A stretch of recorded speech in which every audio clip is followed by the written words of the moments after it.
Quo vadis? Zdravo, dragi moji, ja sam Jan Kilkovski, ova je Jedinstvena Makedonija, a ova je Nedeljniот report Quo vadis. Imeno,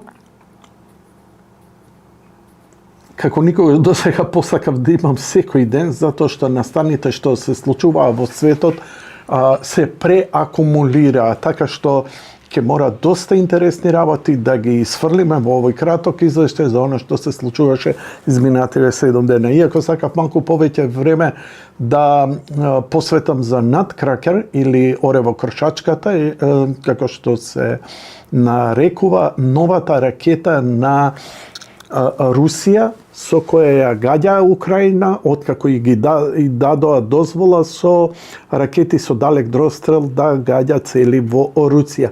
Русите ги има како некои експерименти, ги чуваа подолго време, сега првпат ги извадија и тоа е просто неверојатно. Од она што го имав видено, ежење на кичмата, како делува, тоа не се големи експлозии, тоа се пенетрирачки експлозии.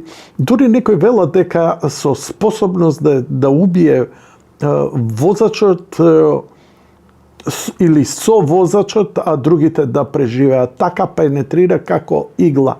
Но ја верувам дека има барем 50 метри, зависи од каков кумулативен. Знаете дека има и тунгстенови ракети. Тоа се ракети кои немаат боево полнење, но кои се лансираат од сателит и паѓаат со огромна брзина надоле и која ќе испенетрира. Нема палење, но нивната разурнувачка моќ на тунгстенот кој се топи и ударната моќ која има со многу махови, прави русвај без радиација, без боеви отрови. Оревокршачка е ултра суперсонична, преку 10 маха. Тоа е преку 10.000 километри на час брзина. Што е проблемот со тоа? Па, луѓе мои, ако следите малце ракетната технологија, која во суштина е премацијата кој е појак во која доба и колку на воен план, рачунајте дека 10 маха е страшна брзина.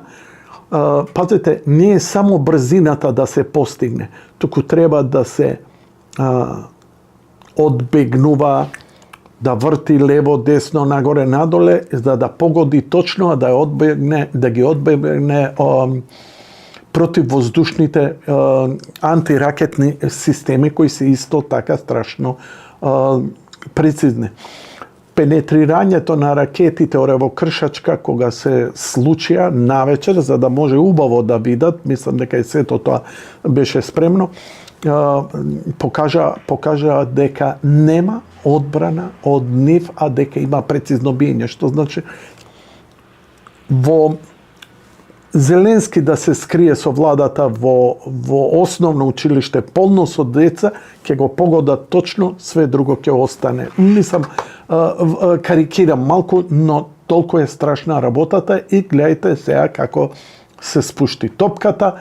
Доналд Трамп е на месец и пол од преземање на власта, но работите експлодира. Сирија падна во експресно,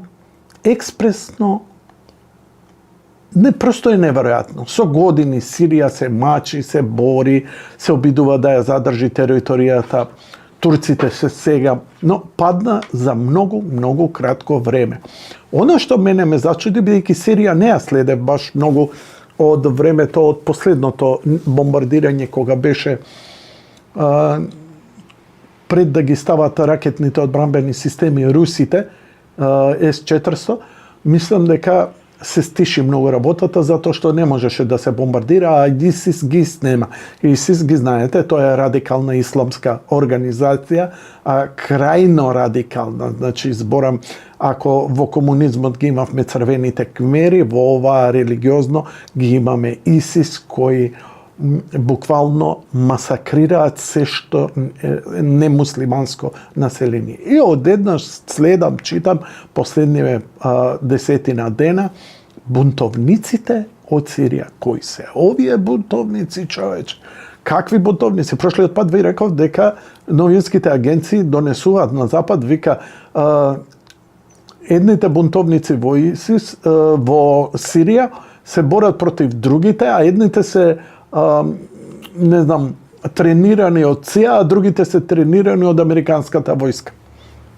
Лудило, но тоа покажува дека работите драматично се свртуваат во американската администрација после победата на Трамп. Ова забрзување е затоа што Бајден сега ги фрла последните пари кои треба да се исперат, треба да се заврши, треба да се позиционира. Зеленски дава сигнали, не дава сигнали, него кука и плаче. Јас сакам мир да постигнеме со Русија. Памтите дека до пред 6-7 месеци немаше у неговиот вокабулар, сега мир. Он знае дека новата администрација нема намера да финансира војни. Поточно, доге системот кој ќе го спроведат или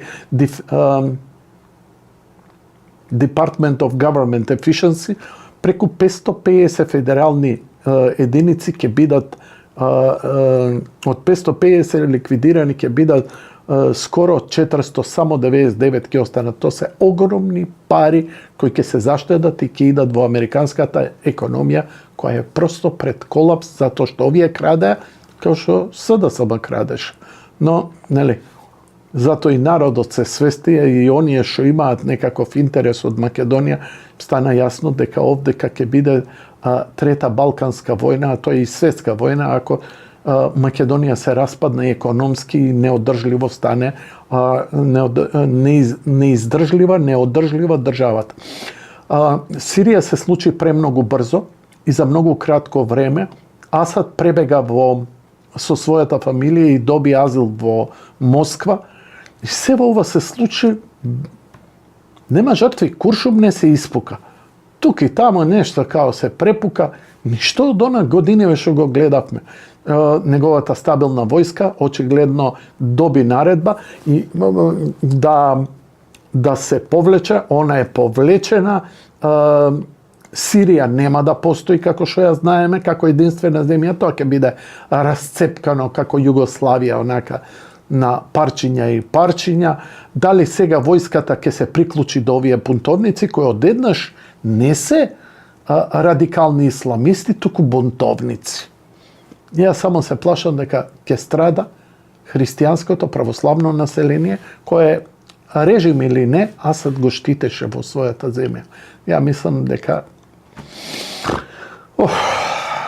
душа ме боли, сепак се мои браќа во Христа, sejedno дали ги знам или не ги знам, но тоа е цената на војната и на верата наша, која не повикува да се качиме до него на крстот и да пострадаме. Но да се надеваме дека глобалните интереси ќе бидат поинакви, дека средствата, бидејќи секоја акција треба да ја наплатиш, треба да даеш огромни пари. Тоа плячкање на терен, тоа е ситна боранија, човече, 2 конзерви.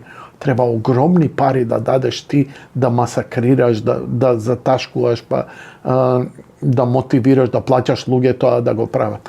Така што ми се чини дека цела ова приказна за многу кратко време, па дури мислам дека и Доналд Трамп е запознат, иако има месец и пол до неговото преземање на овалната соба, на Белата куќа и на командата, но сега се забрзува да се заврши тоа, бидејќи станува јасно прво дека мир во Украина ќе биде ASAP, as soon as possible. Второ, мир на Блискиот Исток. Нема више финансирање ова или онаа страна. Трета страна, Хамас му се сечат сите корени. Бидејќи русите, американците, Турција и буквално и Сирија, ова е договор, ова е дил, ова не е губење војна или немаше ни преговори. Ствари имало преговори кои се за затворени врати. Тоа е моето чувство дека ваква операција 10 дена на таква армија поддржана и од Русија, но очигледно дека сега некој ќе вика дека Русија ја пуштила низ вода Сирија. Едноставно, Сирија и Русија се договориле за возможноста или невозможноста на одржливоста. Ова е најдобрата предпоставувам опција која они мислат, на американците им одговара, а Турција испаѓа сега чаламот турски. Тоа општо познато, тоа ќе биде сега. Ете, ја победивме и Сирија, ја победивме и Русија, ја победивме и Америка, ја го победивме и ИСИС, све победиле. И ќе се зацврстат како нови лидери во регионот. А Турција како членка на НАТО ќе мора, колку и да глуми вакво или такво, радикалност кај нив нема да има, се додека се таму американските бази и нуклеарните глави. А и Турција нема да иде прерадикално, но ова ќе и дојде добро во целава прилика. Така што Сирија падна, наскоро мир во Украина, сега дали ќе има ескалација на војната на Тајван, за сега немам информации. Но она што имам е што кинезите не креваат бутон до граунт околу Тајван, туку дронови. Ми се чини дека војната за Тајван, ако дојде ескалација, да има инвазија на Кина врз Тајван и да ја преземат власта, не да го уништат.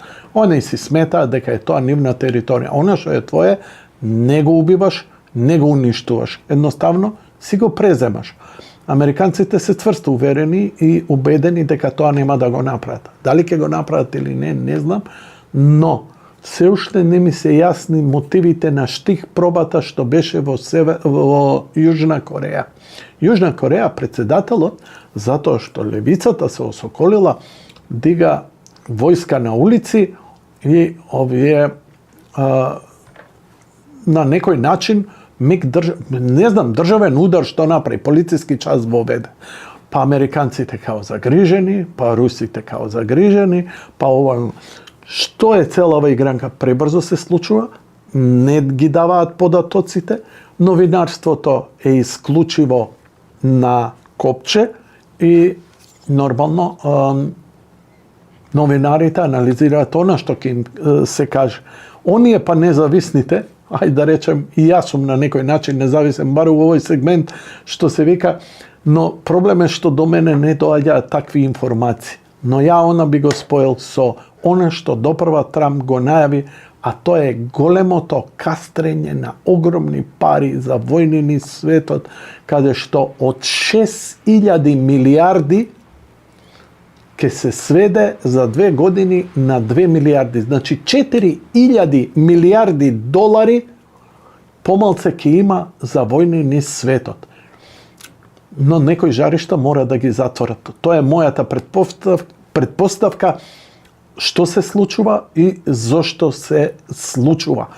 Најверојатно ние стока ќе коментираме, ќе лајкаме за едни и за други, а многу е очигледно дека зад затворени врати, телефони, скајп, интерни линии, они се договараат како и што ќе биде целава поделба. Во Вадис на Единствена Македонија. До следната недела. Да сме живи и здрави.